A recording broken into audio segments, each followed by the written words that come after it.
OK. Bon, ben, bienvenue à tout le monde dans cette magnifique présentation. Nous sommes l'équipe 1. Excuse-moi, c'est réduire les... Ouais. OK. Donc, nous sommes l'équipe 1. Aujourd'hui, la présentation va être en anglais et en français. Nous allons parler de notre modèle d'affaires pour le problème d'approvisionnement en eau potable au Canada. Okay, so the first question we had in this project was, is access to clean drinking water is a right in Canada? So yes, it is, and there are laws about it. But sadly, we saw in the last week that it is not well applied here in Canada. For example, there are the First Nation communities that do not all have access to a good quality drinkable water. Alors, la seconde question auquel on s'est posée, c'est les communautés doivent-elles être impliquées dans la promotion d'un accès équitable à l'eau potable? Alors, on a répondu dans un sens oui, car l'accès à l'eau potable implique à toutes les personnes, mais en pratique, on va partir du postulat que c'est le rôle du gouvernement d'assurer l'accès à l'eau potable afin d'établir l'eau comme un bien public et d'éviter du coup la recherche de profit sur l'accès à une ressource mondiale. Well, to address or to create our business model, we had to address 4 different issues that we categorize as first, how to ensure equitable access to safe water, which is a problem right now in Canada, especially for First Nation and distance communities. How to regain the trust of the First Nations, because we know that a lot of First Nations have traumatized because of using polluted water, and to have a sustainable and resilient water management system, because there are some governmental issues about laws and legislation regarding that, and how to have an accurate and precise water monitoring system, because there is like a lot of delay in getting results for the quality of water. Donc, maintenant, je vais vous parler d'un peu de la vision générale de notre modèle d'affaires. Présentement, au Canada, la gestion de l'eau est décentralisée. Qu'est-ce que j'entends par là? C'est que le gouvernement fédéral, provincial et municipal ont chacun des droits qui sont différents. Parfois, ils vont se chevaucher. Parfois, ça va créer des zones grises aussi. Donc, ça crée beaucoup d'inconvénients dans la gestion de l'eau potable. Qu'est-ce que nous, on propose? C'est une partie de la solution. On va créer un gouvernement qui n'est pas un gouvernement, mais une entité au niveau fédéral qui va centraliser le pouvoir. Cette entité-là, elle va avoir plusieurs rôles à jouer dans la gestion de l'eau. Voilà, faire des campagnes de sensibilisation pour éduquer la population, gérer l'accessibilité à l'eau potable, monitorer tout ce qui est eau, donc la qualité et la distribution. On va aussi créer des nouvelles législations. Pour faire tout ça, pour gérer tout ça, ça va générer des coûts. On va avoir besoin de générer des incomes pour gérer les coûts. So our business model starts with going through the water resources and wastewater as the input files or input data for our AI and life cycle assessment. So after processing these data in AI and by life cycle assessment, there's going to be a sufficient distribution of the water resources through cities and areas that needs like agricultural, industrial, or households. And also there is going to be a calculation and estimation of tax and the governmental budget based on the resources that we have. After that, there is going to be an output of the 3 parts of the water usage, which is going to be the wastewater. So this feedback loop is going to send us or converge us to like modify an efficient system to predict the water distribution system and to have a sufficient budget for that. OK. Ben, offrir une eau potable de qualité, c'est quelque chose qui est primordial dans le modèle d'affaires. Dans cette diapo présente et celle qui va suivre, on va parler de comment on va gérer la qualité, notamment avec une intelligence artificielle. Donc, la diapo présente, on montre comment on va la gérer avec au niveau de nos canalisations. Donc, qu'est-ce qu'on entend par là? C'est qu'on va faire des réparations préventives avant qu'un bris survienne. Comme ça, on va être capable de réparer à moindre coût. Parce que lorsqu'il y a un coût, ça fait beaucoup de dommages. Ça va vraiment élever les dépenses qui vont être à mettre pour les faire la réparation. Donc, l'IA, lui, qu'est-ce qu'il va prendre comme entrant? Il va prendre les caractéristiques des canalisations. Fait qu'on parle ici, par exemple, de l'âge, de l'épaisseur de la canalisation, des matériaux utilisés, de la profondeur et bien d'autres.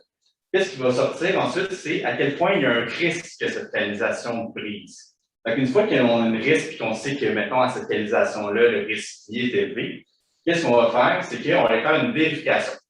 Donc, la vérification qu'on propose, c'est une vérification qui est un peu moins invasive que juste déterrer la canalisation et aller observer. Qu'est-ce qu'on va utiliser? C'est une technique par vibration. Donc, on fait vibrer la canalisation et avec la vibration, on est capable de voir s'il y a commencé à avoir des fissures ou des bris déjà dans la canalisation. Donc, qu'est-ce qui arrive quand on voit que la canalisation est fissurée et a besoin d'avoir des réparations majeures? Qu'est-ce qu'on propose, premièrement? C'est une solution qui va... on va rentrer un ballon en polymère qui va aller renforcer l'intérieur de la canalisation. Donc, on va aller renforcer la paroi interne de la canalisation. Ça va donner encore plusieurs années de vie à cette canalisation-là. Ça évite de faire les coûts majeurs de déterrer les canalisations, bloquer les rues. Et ainsi, c'est comme quand même problématique, surtout comme une île comme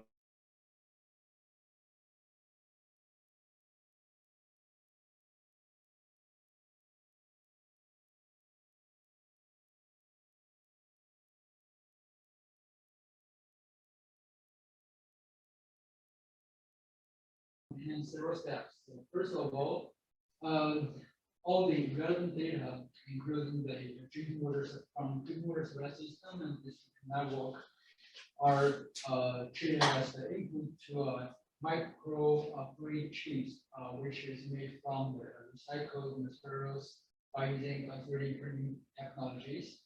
And then we input this data to these chips, and we find the relevant water quantity. And then we will input this data to the AI. And finally, we just gave this feedback announcement to the combination work and notify the public. So with the data we get, there's several uses that we can use for that. The first one is the communication campaigns. We know that First Nations have been traumatized by their previous experiences using the pipeline water. So we want to show them that the new system we implemented would be safe for their daily usage. For that, we can use our actual data in, for example, interviews or with experts, where they can directly set the data. And we can also, for example, make some promotion videos where we show that the data we got show that the water is safe. And the second purpose of using this data is to do aquatic environment control. We know that we are not the only species that's on Earth, and there's a lot of other species that use water, water domain as their living environment. So we also want to protect them. And the third one is to reduce the cost of treating water. For example, if we implement a lot of sampling points at the entrance of the water treatment plant, we can see if some water is already pretty clean, then we can just do a quick treatment. So in that way, we can just reduce the amount of water to be treated, and we can save time and cost and money. And the last part is we can also implement some sampling points at the entrance of the sewer near big factories or farms to monitor the water pollution. And if the water is very polluted, we can, for example, implement some sanctions or like take some legal actions that Maxence is going to talk about next. Alors, pour ce qui est de la législation, on propose d'intégrer l'eau dans la loi en tant que personne juridique afin de lui permettre de protéger elle-même en dehors de la protection à des fins de protéger la population, c'est vraiment protéger l'environnement en tant que personne juridique justement. Et le développement de normes, de taxes et de sanctions dans le droit à polluer. Les taxes et sanctions nous permettent d'obtenir des revenus supplémentaires pour agir dans le cadre de notre plan. Et avec ces financements, les financements obtenus dans le cadre du projet, nous allons pouvoir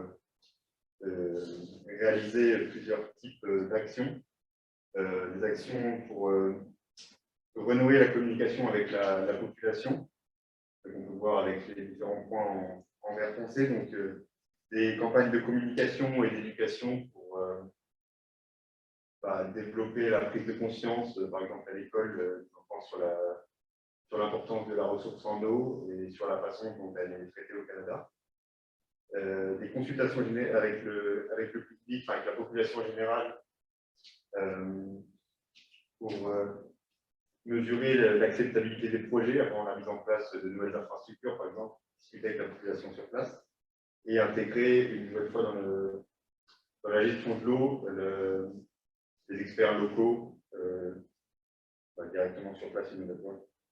On va pouvoir avoir des actions pour la protection de l'environnement, comme avant la mise en place de nouveaux projets, de réaliser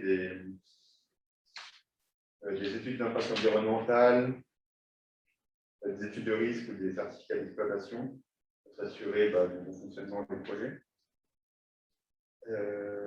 Réduire la consommation de la population en les incitant financièrement à changer les installations chez eux ou à modifier leur mode de consommation afin de réduire la consommation d'eau. Et le surplus de revenus qu'on aura obtenu avec notre modèle sera conservé dans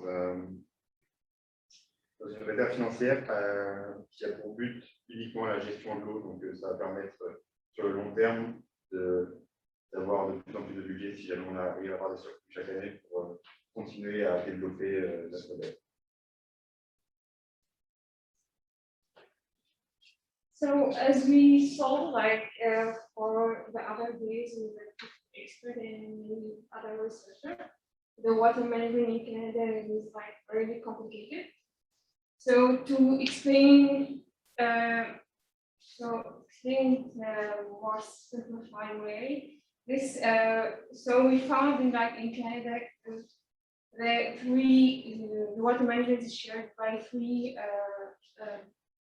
By federal, provincial, and municipal government.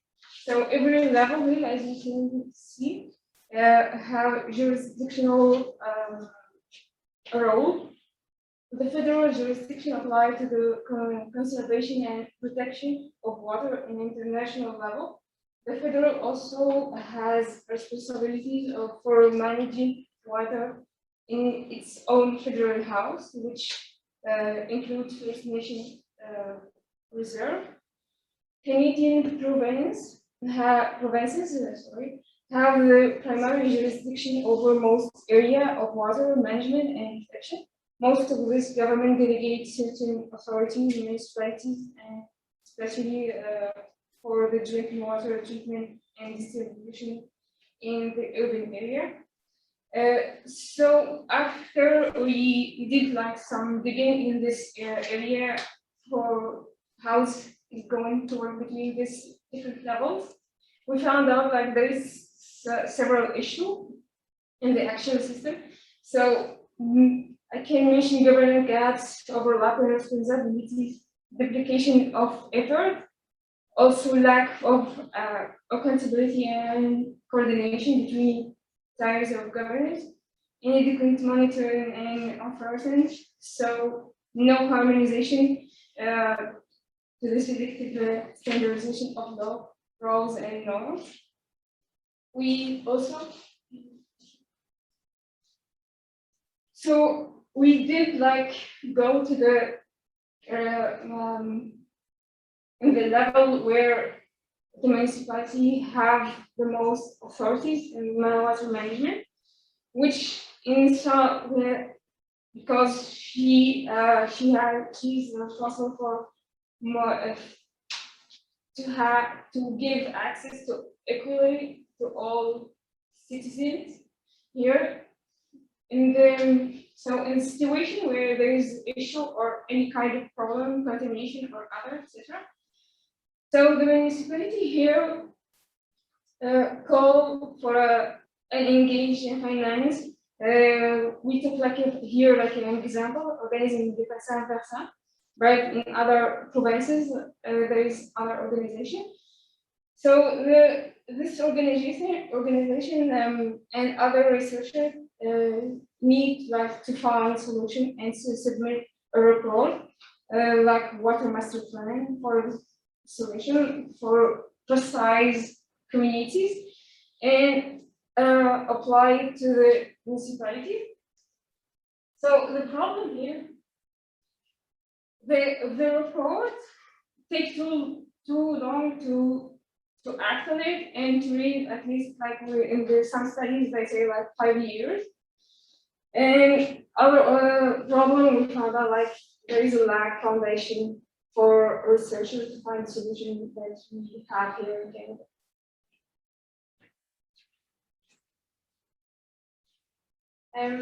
Donc, on a quand même vu un succès dans la coopération entre des organismes comme des OBPL et des municipalités, et on voit vraiment des effets positifs. Donc, de telles coopérations ont été faites, entre autres, à Montréal et à Laval. Puis, on s'est demandé, est-ce qu'il y avait une façon d'utiliser cette coopération avec des organismes qui, eux, ont de l'expertise en eau? C'est aussi des personnes qui ne sont pas des politiciens, donc ne sont pas politiciens. Est-ce qu'il y a une façon de faire une coopération comme ça à l'échelle du Canada pour centraliser le pouvoir? On a vu aussi que bon, le système décentralisé actuel n'est pas très performant, il y a plusieurs lacunes.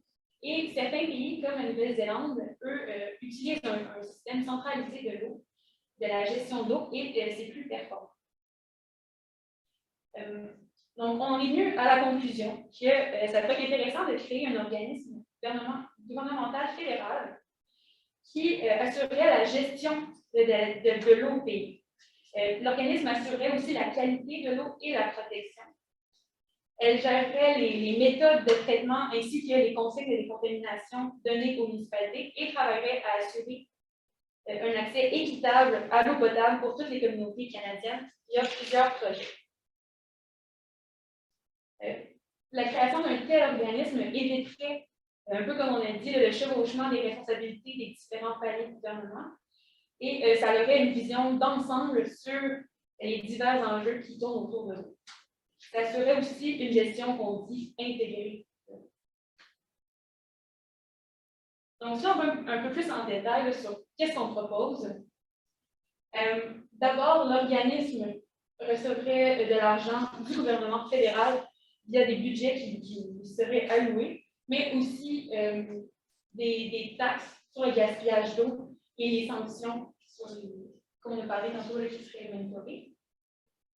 Il y a une partie de cet argent-là qui irait dans la recherche sur l'eau et le monitoring et permettrait aussi de faire des recommandations qui seraient envoyées finalement au gouvernement pour emmener des nouvelles lois ou des nouvelles normes.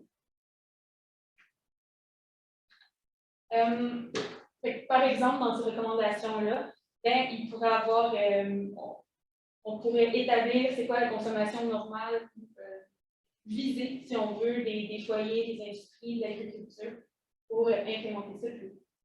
Aussi, l'organisme pourrait travailler avec les municipalités directement pour s'assurer d'appliquer les consignes proposer et aussi former les travailleurs des stations d'eau. Ensuite, une autre partie du budget alloué serait pour les projets en accessibilité de l'eau dans les communautés, donc dans les First Nations, entre autres. Ça comprendrait la construction de nouvelles installations, mais aussi la maintenance et l'amélioration de ce qui est déjà en cours présentement.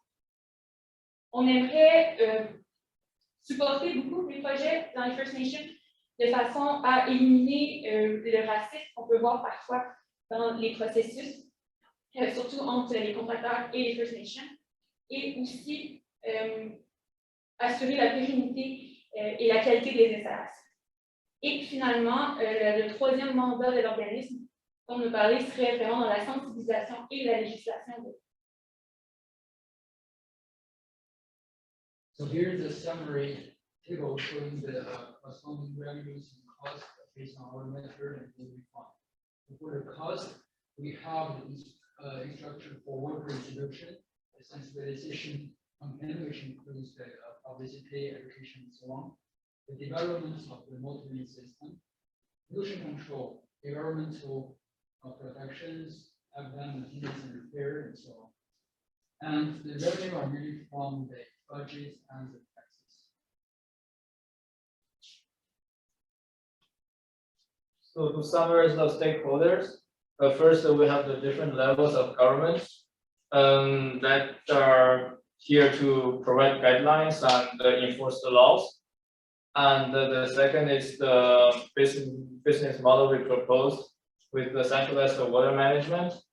They are at the center of this whole problem. They are here to give advice to the government and establish the water treatment plant and so on.